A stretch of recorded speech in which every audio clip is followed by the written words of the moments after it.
جی بسم اللہ الرحمن الرحیم۔ آج کا ہمارا لیکچر جو ہوگا وہ 10th کلاس سبق نمبر 7، سبق کا عنوان چغل خور، اور مصنف ہیں شفیع عقیل۔ صنف ادب کے اعتبار سے یہ سبق ایک لوک داستان ہے جو کہ کتاب شفیع عقیل کی پنجابی لوک داستانیں وہاں سے لیا گیا ہے۔ شفیع عقیل 1930 میں پیدا ہوئے، 2013 میں وفات پائی۔ شفیع عقیل لاہور کے قریب واقع ایک گاؤں تھینا میں پیدا ہوئے۔ وہ ایک معروف صحافی اور ادیب اور شاعر تھے۔ ناسازگار حالات کی وجہ سے اعلیٰ تعلیم حاصل نہ کر سکے۔ ملازمت کے ساتھ ادیب فاضل اور منشی فاضل کے امتحان بھی پاس کیے، مقابلے کے امتحان۔ 20 سال کی عمر میں لاہور سے کراچی چلے گئے۔ مجید لاہوری کے رسالے، یہ ایم سی کیوز ہے، نمک دان رسالے کا نام ہے، سے وابستہ رہے۔ بعد ازاں اخبار جہاں اور روزنامہ جنگ سے منسلک ہو گئے۔ ان کا اسلوب سادہ اور سلیس ہے۔ ان کے تراجم ایسے ہیں کہ ان پر طبع زاد ہونے کا گمان ہوتا ہے، ایسے کہ جیسے انہوں نے خود جو ہے وہ لکھے ہوں، نہ کہ ترجمہ کیا ہو۔ ان کا زیادہ تر کام لوک داستانوں پر مشتمل ہے، اور ابھی سبق شروع ہونے سے پہلے ہم بات کریں گے کہ لوک داستان کیا ہوتی ہے۔ انہوں نے لوک کہانیوں کے تراجم بھی کیے۔ مختلف لوک داستانوں کو اردو میں منتقل کر کے انہوں نے ایک بڑی ثقافتی اور علمی و ادبی خدمت انجام دی۔ ان کی تصانیف و تالیف میں پنجابی کی لوک کہانیاں، پنجابی لوک داستانیں، جہاں سے جو ہے یہ سبق بھی ماخذ ہے، پنجابی لوک داستانیں، چینی لوک کہانیاں، جاپانی لوک کہانیاں، ایرانی لوک کہانیاں، پیرس ہے، مجید لاہوری، ادبی مقالے، اور ہماری منزل، غازی یا شہید شامل ہیں۔ ان کی ایک تصنیف پنجاب رنگ پر انہیں رائٹرز گلڈ کی طرف سے انعام بھی ملا۔ آپ کراچی میں مقیم اور بطور صحافی روزنامہ جنگ سے وابستہ تھے۔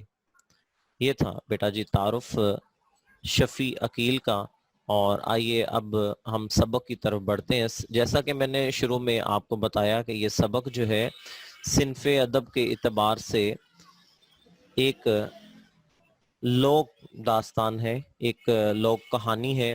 تو لوک داستان کسے کہتے ہیں؟ یہ ایک ایسی کہانی ہوتی ہے، بلکہ میں کہوں گا کہ یہاں سے آپ نے اس کی ڈیفینیشن جو ہے وہ نوٹ بھی کر لیں، یہ لکھی ہوئی ہے، اور اس کو یاد بھی کر لیں کہ یہ ایک لوک کہانی ہے۔ یہ لوک کہانیاں یا لوک داستانیں کسی معاشرے، تہذیب اور زبان کا قیمتی سرمایہ ہوتی ہے۔ ان کہانیوں کے مصنف کا کسی کو عطا پتہ نہیں ہوتا۔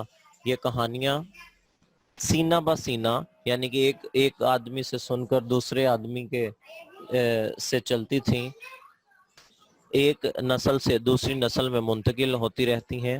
ان کے ذریعے سے محبت، احسار، خلوص، مروت، اتحاد، دوستی اور بہادری جیسی صفات معاشرے میں پروان چڑھتی ہیں اور نسلوں کی کردار سازی میں اہم کردار ادا کرتی ہیں۔ بیٹا یہ وہ کہانیاں ہوتی ہیں جو بڑے بوڑھے جو ہے وہ دادا دادی جو ہے وہ ہمیں سنایا کرتے تھے، ماما بابا۔ اور میں آپ لوگوں سے بھی کہوں گا کہ، اور یقیناً آپ سے بھی آخر میں پوچھوں گا کہ آپ لوگ جو ہے وہ کہانیاں جو ہے وہ سنتے تھے یا سنتے ہیں، اور سنتے ہیں اور یا سنتے تھے، جو بھی آپ کا آنسر ہو تو کمنٹس میں جو ہے وہ ضرور لکھیں کہ آپ کو کون سی کہانیاں جو ہے سنائی جاتی ہیں۔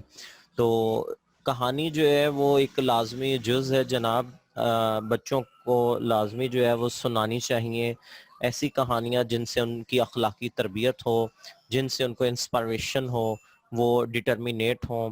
ایسی سٹوریز جو ہے، ایسی کہانیاں جو ہیں، چاہے انگلش میں، چاہے اردو میں، جو بھی زبان میں، پنجابی میں، ان کو جو ہے وہ ضرور جو ہے وہ سنائیں۔ تو اسی طرح اب ہم جو ہے وہ سبق کی طرف جو ہے وہ بڑھتے ہیں۔ کہتے ہیں کہ اگلے وقتوں کی بات ہے. جب بھی اردو میں یہ لکھا جائے نا اگلے وقتوں کی بات ہے، اس کا مطلب ہے جو وقت گزر چکا. ٹھیک ہے، اگلے وقتوں کی بات ہے کہ کسی گاؤں میں ایک چغل خور رہتا تھا. یہ بھی بیٹا یاد رکھنا ہے کہ چغلی کھانا لفظ ہوتا ہے، اور چغل خور کا مطلب جو ہے خوردن سے نکلا ہے، فارسی کا مصدر ہے خوردن، تو خور. ٹھیک ہے، گوشت خور، سبزی خور. ٹھیک ہے، سبزی کھانے والا، گوشت کھانے والا. اسی طرح چغل خور، چغلی کھانے والا. تو یہ انتہائی بری بات ہوتی ہے، بیک بائٹنگ، یا کسی کے اوپر کسی کوئی جو ہے وہ کام کرے بھی نہ تو جھوٹ بول کر جو ہے کسی کے اوپر الزام لگا دینا. تو آئیے کہانی جو ہے وہ پڑھتے ہیں، اور پھر آپ کے جو بھی کویشچن ہوں نیچے کمنٹس باکس میں یا واٹس ایپ کے اوپر جو ہے مجھے ضرور سینڈ کیجیے گا. تو دوسروں کی چغلی کھانا اور ایک کی بات دوسرے سے کرنا اس کی عادت تھی، اور لاکھ کوشش کے باوجود وہ اپنی عادت کو نہ چھوڑ سکا. اس نے بارہا اس بات کا ارادہ کیا کہ اب کسی کی چغلی نہیں کھائے گا. ایک ہی بات دوسرے سے نہیں کہے گا، لیکن ہر بار وہ اپنے اس ارادے میں ناکام ہو جاتا. دراصل وہ اپنی عادت سے مجبور تھا، اور اسی عادت کی وجہ سے اپنی ملازمت سے بھی ہاتھ دھونا پڑے تھے. چنانچہ وہ بیکار تھا. اس نے دوسری ملازمت کی بتھیری یعنی کہ بہت زیادہ کوشش کی، مگر وہ اس میں کامیاب نہ ہو سکا. کچھ دن تک تو وہ اپنی جمع پونجی پر گزر بسر کرتا رہا، لیکن جب تھوڑا تھوڑا کر کے اس کا سارا سرمایہ ختم ہو گیا، اس کے پاس جو پیسے جو جمع پونجی تھی وہ ختم ہو گئی، تو بہت پریشان ہوا. اس نے نوکری اور مزدوری کے لیے سر توڑ کوشش شروع کر دی کہ کہیں فاقوں کی نوبت نہ آ جائے.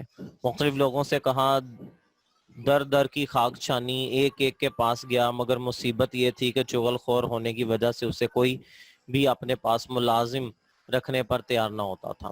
گاؤں کے تمام لوگ اس سے اچھی طرح واقف تھے اور اس کی چغلی کھانے کی عادت کے بارے میں جانتے تھے، اس لیے اسے کوئی بھی منہ نہ لگاتا تھا. آخر جب وہ مسلسل ناکامیوں سے تنگ آ گیا اور نوبت واقعی فاقوں تک پہنچی، تو اس نے دل میں سوچا اس گاؤں کو چھوڑ دینا چاہیے اور کہیں اور چل کر قسمت آزمانی چاہیے.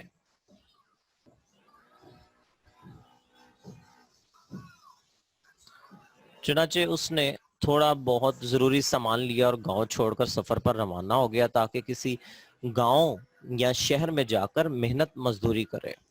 چلتے چلاتے وہ ایک اور گاؤں میں جا پہنچا. یہ گاؤں اس کے لیے نیا تھا اور اسے وہاں کوئی نہیں جانتا تھا، اس لیے اسے امید تھی کہ یہاں نوکری مل جائے گی. لہٰذا وہ ایک کسان کے پاس گیا اور اس سے کہا، مجھے آپ اپنی ملازمت میں رکھ لیں. کسان نے اس سے دریافت کیا، تم کیا کام کر سکتے ہو؟ چغل خور نے جواب دیا، مجھے کھیتی باڑی کا سارا کام آتا ہے، یہ کام میں اچھی طرح کر سکتا ہوں. اتفاق کی بات یہ کہ وہ کسان اکیلا تھا اور کھیتوں کے کام کاج میں اس کا ہاتھ بٹانے والا کوئی نہ تھا. اسے ایک ملازم کی ضرورت بھی تھی، اس لیے اس نے سوچا چلو اسے ہی ملازم رکھ لیتا ہوں، یہ بھی ضرورت مند ہے اور میرا بھی کام ہلکا ہو جائے گا. یہی سوچ کر اس نے چغل خور سے پوچھا، اگر میں تمہیں اپنے پاس ملازم رکھ لوں تو تم کیا تنخواہ لوگے؟ اس پر چغل خور نے بڑے اطمینان سے کہا، کچھ نہیں، میری کوئی تنخواہ نہیں ہے. کسان کو اس کی بات سن کر بڑا تعجب ہوا کہ کام کرے گا اور تنخواہ نہیں لے گا، بھلا یہ کیوں کر ہو سکتا ہے؟ اس نے حیرانی سے کہا، یہ کیسے ہو سکتا ہے؟ جواب میں چغل خور کہنے لگا، آپ مجھے صرف روٹی کپڑا دے دیں اور اس کے ساتھ ایک بات کی اجازت، بس یہی میری تنخواہ ہے. کسان پوچھنے لگا، کس بات کی اجازت؟ چغل خور بولا، آپ مجھے صرف اتنی اجازت دے دیں کہ میں 6 ماہ کے بعد آپ کی صرف ایک چغلی کھا لیا کروں. کتنے ماہ کے بعد؟ 6 ماہ کے بعد. ٹھیک ہے جی. تو چغل خور کی یہ بات تو اپنی جگہ بڑی عجیب تھی، لیکن کسان نے اپنے دل میں سوچا، مفت کا نوکر مل رہا ہے، خالی روٹی کپڑے میں کیا برا ہے؟ پھر اس نے اپنے آپ کو آمادہ کرنے کے لیے کہا، 6 ماہ بعد ایک چغلی کھاتا ہے تو کھا لے، میرا کیا جاتا ہے؟ یہ کسی سے میری چغلی کھا کر میرا کیا بگاڑ لے گا؟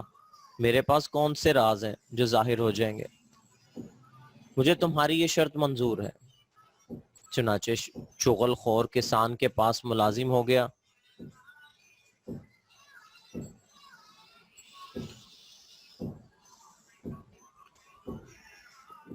چنانچہ چغل خور کسان کے پاس ملازم ہو گیا۔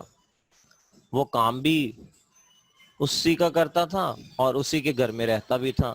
روزانہ صبح سویرے کسان کے ساتھ کھیتوں میں چلا جاتا، بیلوں کے لیے چارہ کاٹتا، ہل چلاتا، گاہی کرتا یعنی کہ وائی بی جی جسے کہتے ہیں، مطلب کھیتی باڑی کرتا، اور بیج بوتا، اور اسی طرح کام میں کسان کا برابر کا ہاتھ بٹاتا۔ دن گزرتے گئے اور کسان کو یہ بات بھی بھول گئی کہ 6 ماہ بعد چغل خور نے ایک چگلی کھانے کی اجازت مانگی تھی اور اس نے چگلی کھانے کی اجازت دے دی تھی۔ کسان اس عرصے میں یہ تمام باتیں بھول چکا تھا۔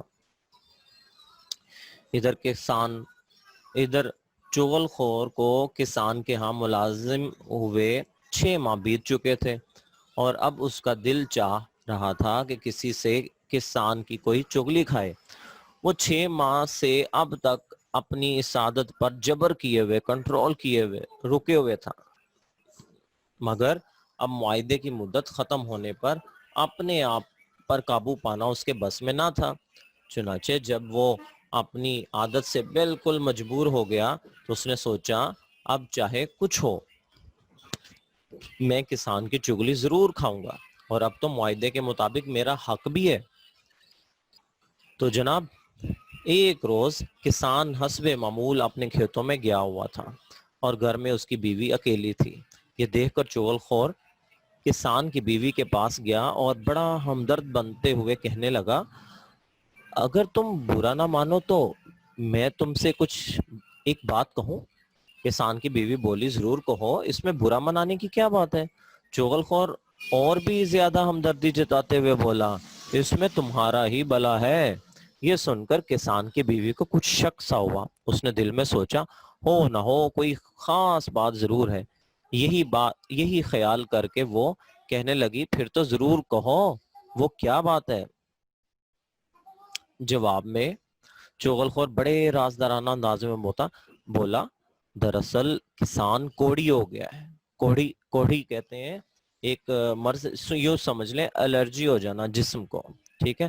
تو اس نے اپنی یہ بیماری اب تک تم سے چھپا رکھی ہے، کوڑی ہو گیا ہے۔ کسان کی بیوی نے چونک کر حیران ہو کر پوچھا، اسے بڑا تعجب ہوا۔ یہ بات سن کر اس کے لیے جس قدر نہیں تھی اس سے کہیں زیادہ حیران کن بھی تھی۔ چغل خور نے جب اپنا تیر نشانے پر بیٹھتا دیکھا تو بولا، اگر تمہیں یقین نہ آئے تو آزما کر دیکھ لو۔ اب تو کسان کی بیوی بھی سوچ میں پڑ گئی۔ اس نے دل میں سوچا، ہو سکتا ہے ملازم ٹھیک ہی کہہ رہا ہو، بھلا اس کو مجھ سے ایسا جھوٹ بولنے کی کیا ضرورت ہے؟ لہٰذا اس نے جلدی سے پوچھا، مگر میں کیسے آزماؤں؟ چغل خور جھٹ سے بولا، اس میں کیا مشکل ہے؟ پھر اس نے اسے سمجھاتے ہوئے کہا، جو آدمی کوڑی ہو جائے اس کا جسم ڈیش ہو جاتا ہے، نمکین ہو جاتا ہے۔ تو اگر تم یہ جاننا چاہتی ہو کہ کسان کوڑی ہو گیا ہے یا نہیں تو کسان کے جسم کو زبان سے چاٹ کر دیکھ سکتی ہو۔ تو یہ جناب چغل خور نے ابھی تک کی جو کاروائی تھی وہ یہ تھی۔ تو آج کا ہمارا لیکچر ریڈنگ چل رہی ہے سبق نمبر 7 کی، انشاءاللہ دوسرے لیکچر میں ہم اس کو مکمل کرنے کی کوشش کریں گے۔ تو آج کا لیکچر یہیں پر اختتام پذیر کرتے ہیں، اور اپنا بہت سا خیال رکھیے گا، دعاؤں میں یاد رکھیے گا۔ اللہ حافظ۔